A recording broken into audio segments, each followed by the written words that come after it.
Die Frage, die allen auf dem Herzen brennt. 142 tatsächlich. Ich muss sagen, ist mehr als ich erwartet habe. Und ja, gar nicht so bad. 142 Teilnehmer sind, kann man sagen, ungefähr 100 Teilnehmer mehr oder bis zu 100 Teilnehmer mehr. Wow, da sind schon die ersten Gegner? No way. Jesus, das ging schnell. Ja, ist cool. Stellt sich ja die Frage, ob das aufrechterhalten werden kann. Ich habe generell das Gefühl, dass momentan auf Boadeng so ein bisschen Pause ist, kann man fast sagen. Wenn du nach Coral Island gehst, sind gefühlt alle Giants da. Oder viele. Violets. Wilds Runs finden gerade mal so 30 bis 50 pro Tag statt, selbst am Wochenende. Das Einzige, was wirklich aktiv richtig weggegrindet wird, ist Kriton. Ergibt aber auch Sinn, er ist einfach, schnell zu machen. Droppt Endgame-Items, die man für relativ viel Geld verkaufen kann. Genau, also von dem her ist es jetzt nicht ungewöhnlich, aber... Oh, was geht da ab? Portbug. Oh.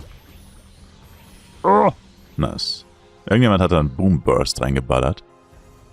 Das war geil. Tatsächlich. Das war ein sehr guter Boom Burst. Ich sehe gerade oben ist irgendwas abgeschnitten. Oder beziehungsweise nicht abgeschnitten, je nachdem. Ja, keine Ahnung, was das ist. Jesus.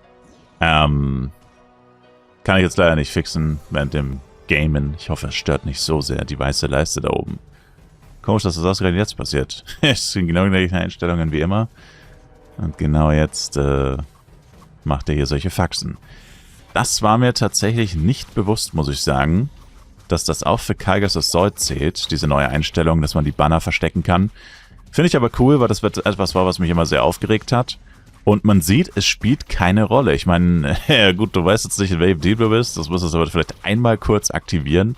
Man sieht es aber auch an den Artefakten. Also wir sind Team Black, aber wir kämpfen gerade gegen ein weißes Artefakt mit der weißen Umrandung aus dem weißen Team. Folglich sind wir Team Black. Genau, aber fürs reine Gameplay an sich spielt es keine Rolle, weil... Uiuiui. Uiuiui. No! Da kam das Asal. Alter, die Gegner haben 4 Artefakte? No way. Fürs reine Gameplay spielt es keine Rolle, weil der Gegnername ist ja rot. Und das war das, was ich schon immer gesagt habe. Es ist vollkommen egal. Also, ob du jetzt Team Black oder White bist, niemanden interessiert es. Die Gegnernamen sind rot und deine Teammates sind weiß. Also ist es einfach vollkommen irrelevant. Und jetzt siehst du einfach mehr. Klar, es ist natürlich extrem ungewohnt, weil man es jetzt... Kaigas Assault existiert ja schon seit knapp 2 Jahren. Zugegebenermaßen ist es ultra ungewohnt. Auch wenn ich es jetzt direkt am Anfang gar nicht gesehen habe. Hat kurz gedauert. Aber Alter, was geht mit den Artefakten ab? Killtechnisch ausgeglichen? Wir haben ein Artefakt, die Gegner haben quasi jetzt permanent schon 4. Das ist nicht gut. Gelinde gesagt, ist das nicht gut. Das ist mal simpel auszudrücken. Und Kaigas spawnt in 50 Sekunden. Ja. Scheint wohl so ähnlich zu sein wie letzte Woche. Zwar mehr Teilnehmer, aber als ob die Gegner eine ausgeklügeltere Taktik hätten als wir. Da ist zum Beispiel auch ein Doppelaccount, sieht man offensichtlich. Der hat jetzt ewig nicht eingegriffen. Ist nur hinterhergelatscht. Also es sind nicht wirklich 100 Leute mehr als letzte Woche. Aber das habe ich ja eh gesagt, dass viele mit Doppelaccounts mitmachen. 100 mehr Charakter sind angemeldet. Tja, wir wurden überfallen und mein Team hat leider den Kürzeren gezogen. Das ist nicht gut. Oh, Mist. Zumindest 2 Leute gekillt. Ja, und der Kaigas ist jetzt auch gespawnt. Wir haben es zumindest geschafft, wieder 2 Artefakte zu holen.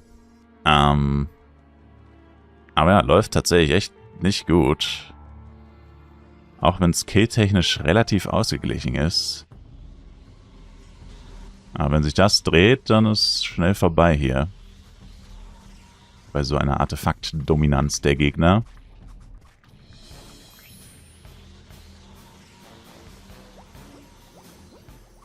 Der Vorteil ist aber bei so vielen Leuten, dass es nicht so ist wie sonst. Also die letzten Wochen bei Kyrgyz Assault war es jetzt echt immer so. Sobald die Gegner mal wirklich in Führung sind, zum Beispiel in der Mitte bei Kyrgyz, wo diese Teamfights sozusagen beginnen oder ja auch so ein bisschen dieses Chaos, dass du eigentlich nicht mehr zurückkommen kannst, nicht mehr wirklich. Weil wenn dein Team einmal komplett gekillt wird, und ein Team heißt ja quasi effektiv so 5 bis 10 Leute, weil mehr sind in der Mitte nicht. Die anderen sind alle Artefakt-Hunter zum Beispiel. Sobald dein Team einmal tot ist, also ein Teamkill, ich weiß es eigentlich, dass man sein Teammate killt, aber sobald halt einmal das ganze Team gekillt wurde, hast du einfach das Problem, dass du halt echt große Schwierigkeiten hast, nochmal zurückzukommen.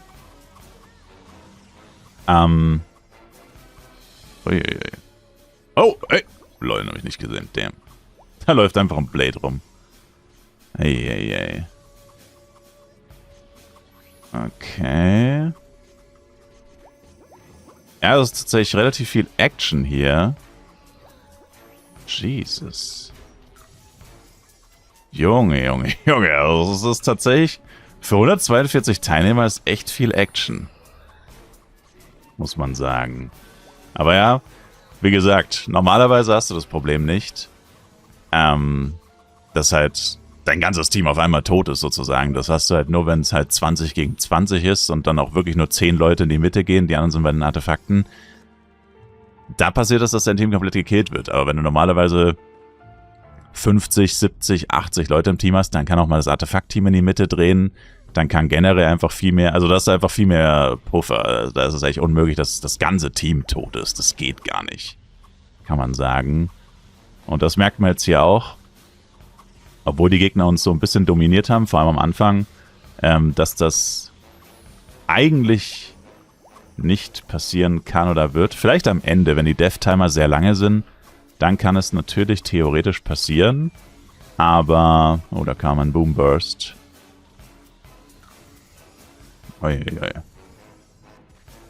Da kam ein Boom Burst. Voll in die Phrasen. Oh, hier läuft ein Blade Amok schon wieder. Habe ich nicht gesehen. Mist. Ja, sowas sollte natürlich eher nicht passieren. Jetzt kann man wieder schön viele Collateral Kills machen als Elementor natürlich, weil mehr los ist. Die Leute achten weniger drauf. Was ich tatsächlich auch noch sagen muss, ich habe stark überlegt, tatsächlich heute doch mit dem Jester zu spielen. Muss ich sagen. Was halt einfach, der Grund dafür war einfach, dass ich es jetzt halt auch gewöhnt war und mal gucken wollte, wie ich damit so auf Burodeng oder wie man generell so damit performt. Und weil er halt auch einfach ein viel besseres Equipment hat. Ich meine, der Jester ist jetzt mal mit Abstand best ausgerüsteter Charakter mit dem besten, aktuellsten Equipment. Was natürlich vor allem daran liegt, dass generell meine Burodeng-Chars gar kein Equipment haben. Also gar kein 150er Endgame-Equipment, kann man sagen. Haben die gar nicht. Die meisten, also vor allem keine Ultimate-Waffen. Nur Ultimate-Schmuck letztendlich. Und eigentlich davor noch das alte Equipment, Bloody-Waffen. 135er-Sets oder PvE-Sets. Und so weiter. Aber ich glaube, ich bin jetzt ganz froh, dass ich es nicht gemacht habe. Weil... Ja, ich weiß nicht, wie viele Kills ich hier tatsächlich wirklich mit dem Jester holen könnte. Okay. Also killtechnisch ist es wirklich sehr, sehr, sehr, sehr nah beieinander. 250, 250, kann man sagen. Das Problem ist nur, dass die Gegner halt wirklich permanent uns bei den Artefakten dominieren. Und das ist nicht gut. Ich hatte gerade das Gefühl, dass da irgendwo ein Ranger war. War er aber gar nicht. Und sie kommen jetzt auch in den 20%-Bereich, also es sieht tatsächlich nicht gut für uns aus. Ich verstehe noch nicht, wie das sein kann, dass wir von Anfang an bei den Artefakten dominiert werden, ehrlich gesagt. Das verstehe ich nicht. Also, keine Ahnung. Das ist schon ungewöhnlich. Von Anfang an und dann wirklich die ganze Zeit. Wir hatten, glaube ich, nie mehr als 2 Artefakte. Ich habe jetzt nicht die ganze Zeit so akribisch drauf geachtet, das ist ja logisch. Dafür passiert jetzt so viel. Oh.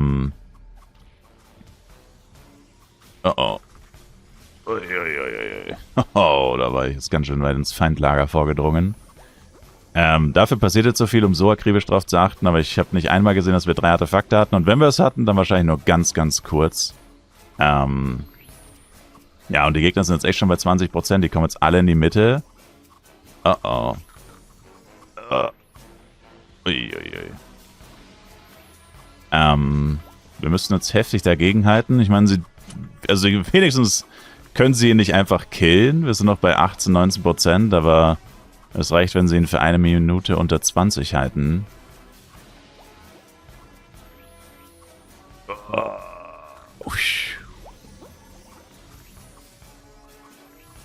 Da habe ich ihn Elle kurz aufgehalten. Ja, schaffen wir nicht. 20 Sekunden noch. Wir sind bei unter 20%. Das gibt's ja nicht. Leitmensch. Der's was. Mist. Schade. Also, weiß nicht. Jetzt haben wir 3 Artefakte. Ja, super, Leute. Wirklich. Jetzt haben wir 3 Artefakte. Jetzt ein bisschen spät. Na gut. Wenigstens Zweiter geworden, killtechnisch. Sogar Erster und Zweiter beide aus Team Black und wir haben trotzdem verloren. Auch interessant, sobald so viele Leute mitmachen, sind plötzlich hier... Ja gut, das ist eigentlich immer so, dass das Elementoren sind. Aber ja, keine Ahnung, was ist wirklich so schief gegangen? Ich weiß es nicht. Krass ist auch, ich bin bei Kaigas einfach 12. als Elementor. Die ja nicht gerade dafür bekannt sind, dass sie viel Schaden machen. Ja. Kann man jetzt natürlich viel spekulieren, aber ich denke mal, dass die Gegner mehr Leute hatten, die tatsächlich Artefakt-Hunter getötet haben. Vor allem zu Beginn wahrscheinlich. Und das so ein bisschen gesnowballt hat. Vielleicht hatten die Artefakt-Hunter die starken Blades und so. Dann auch längere Cooldowns. Keine Ahnung. Naja, ist ja auch egal. Wir haben verloren. Erster Kaigas Assault zurück auf Burudeng und heute findet jetzt natürlich auch kein weiterer statt. Dadurch, dass es keine FEC mehr gibt, gibt es jetzt immer nur noch einmal Kaigas Assault am Sonntag. Genau.